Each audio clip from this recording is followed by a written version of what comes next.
ఎన్నికల సమయంలో double bedroom ఇల్లు కట్టిస్తానని చెప్పి మోసం చేసింది నీవు కాదా? 100 పడకల ఆసుపత్రి కట్టిస్తానని చెప్పి మోసం చేసింది నీవు కాదా? ప్రభుత్వ జూనియర్ కాలేజీ నిర్మిస్తానని చెప్పి నమ్మించి మోసం చేసింది నీవు కాదా? మూతబడిన ఐడిపిఎల్ ఫ్యాక్టరీలోకి దౌర్జన్యంగా వెళ్లి గుడిసెలు వేసుకుందామని చెప్పి నమ్మించి మోసం చేసింది నీవు కాదా? అమాయక ప్రజలు నీవు చెప్పిన మోసపూరితమైన మాటలు నమ్మి ఓట్లేసి నిన్ను గెలిపించారు. ఇప్పుడు మోసపోయారు. నీ మాటలు నమ్మే కదా ఓట్లు వేసి నిన్ను బలంగా గెలిపించారు. ఇప్పుడు వీళ్ళందరి పరిస్థితి ఏంది? వీళ్ళందరినీ నువ్వు మోసగించినట్లే కాదా? ఇన్ని మోసాలకు పాల్పడిన నిన్ను మోసగాడు మాధవరం కృష్ణారావు అని ఎందుకు పిలవరాదు అంటూ కుకట్పల్లి నియోజకవర్గం కాంగ్రెస్ పార్టీ ఏ బ్లాక్ ఉపాధ్యక్షుడు మాదిరెడ్డి యుగంధర్ రెడ్డి కుకట్పల్లి ఎమ్మెల్యే మాధవరం కృష్ణారావుపై తీవ్రంగా ఆగ్రహించారు. గురువారం బాలానగర్లోని కాంగ్రెస్ పార్టీ కార్యాలయంలో ఏర్పాటు చేసిన విలేకరుల సమావేశంలో ఆయన మాట్లాడారు. ఈ కార్యక్రమంలో కుకట్పల్లి నియోజకవర్గం కాంగ్రెస్ పార్టీ ఏ బ్లాక్ అధ్యక్షుడు నాగిరెడ్డి, కుకట్పల్లి మున్సిపల్ మాజీ కౌన్సిలర్ మల్లిగారి లక్ష్మయ్య, కుకట్పల్లి నియోజకవర్గం SC cell vice chairman Madhumohan, Gajanand, జిల్లా శివ తదితరులు పాల్గొన్నారు. టీఆర్ఎస్ నాయకులు నిన్న ఒక అంశం ప్రారంభించారు. బండి రమేష్ గారు నేను నాన్ లోకల్ అని చెప్పేసి, నేను నాన్ లోకల్ ఏం కాదు, ఆయన కూడా నాన్ లోకల్ ఏం కాదు.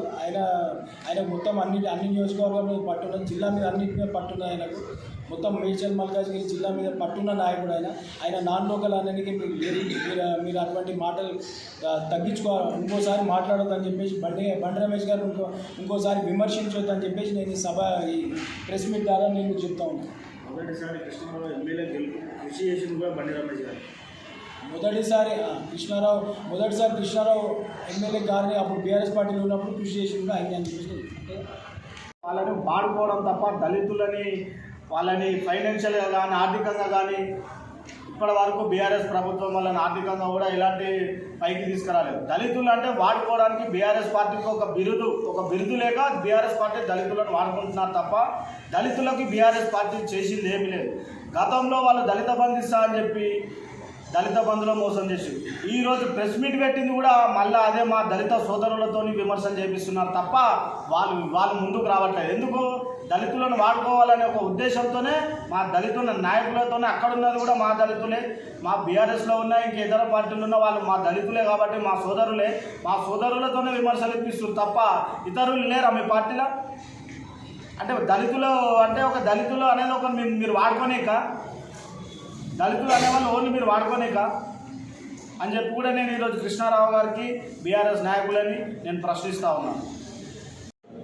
ఒక కౌన్సిలర్గా కంటెస్ట్ చేసి గెలిచినటువంటి వ్యక్తి ఆ రోజు ఉన్నటువంటి స్థాయి మరి ఈ రోజు ఉన్నటువంటి స్థాయి మరి మీకు తెలుసు, కుకట్పల్లి ప్రజలకు తెలుసు, ఇన్కమ్ ట్యాక్స్ డిపార్ట్మెంట్ వాళ్ళకు తెలుసు, ఈడీ డిపార్ట్మెంట్ వాళ్ళకు కూడా తెలుసు.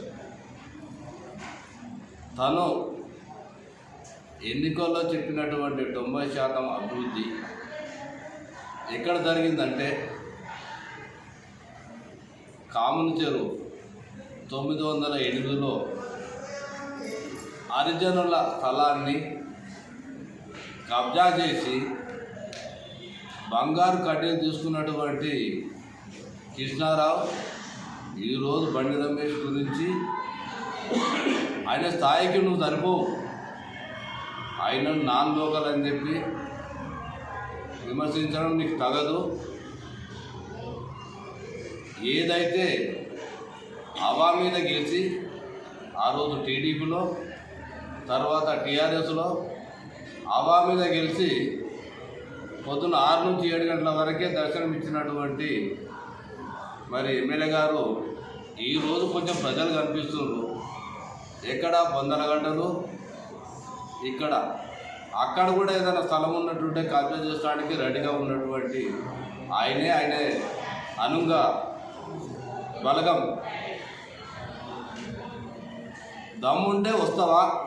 ఫార్నాలో కొన్ని సర్వే నెంబర్లు చెప్తా. దమ్ముంటే మూసాపేటలో ఉన్నటువంటి 908 సర్వే నెంబర్ చెప్తా. దమ్ముంటే రా బోయినపల్లి సర్వే నెంబర్ 150 నేను చూపిస్తా. నువ్వు ఎవరెవరితో కుమ్ముకైనావో, ఏ విధంగా రాజకీయం చేస్తున్నావో, ఏ విధంగానే అనుంగా శిష్యులను ధనవంతులు చేస్తున్నావో మరి ఇప్పుడే మా మిత్రుడు చెప్పాడు 1,00,000 బెడ్రూమ్లు అని చెప్పి, డబల్ బెడ్రూమ్ అని. 100 పడకల దవాఖాన ఎక్కడ పోయింది అర్థం లేదు. పత్యనగర్ ఫ్లైఓవర్ గురించి అసలు ఎక్కడ సమస్య ఉంది తెలుసా నీకు? వస్తావా నువ్వు? హెచ్ఆర్టీసీలు పోదామా? ఎక్కడుంది ఆ ఫైలు? నీ కేటీఆర్ నువ్వు తిరగలేదు దాకే ఫ్లైఓవర్ మీద. ఈరోజు కుక్కటిపల్లి నియోజకవర్గంలో జరుగుతున్నటువంటి ఈ అపార్ట్మెంట్ కన్స్ట్రక్షన్స్ కానీ సివిల్ కన్స్ట్రక్షన్స్ కానీ వాళ్ళతో బేరసారాలు చేసుకొని తగినంత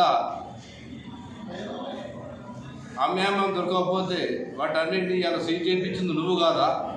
నేను కండువా మార్చుకుంటే నువ్వు ఏం చేస్తావని చెప్పి నువ్వు అడిగింది లేదా? అధికారులను నువ్వు బెదిరిస్తలేవా? ఈరోజు ఎక్కడ నువ్వు ఎన్ని కోట్లు శాంక్షన్ చేయించావు ఈ 1.5 ఇయర్లో? ఇలా బండి రమేష్ గారు శాంక్షన్ చేయించారు 10 కోట్లు.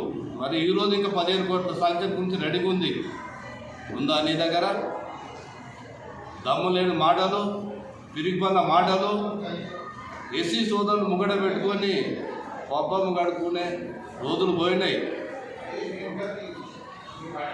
నీ స్థాయిని మించి వెసురుకుంటే బాగుంటుందని చెప్పి మరి నేను ఒక సీనియర్ నాయకునిగా ఆయనకు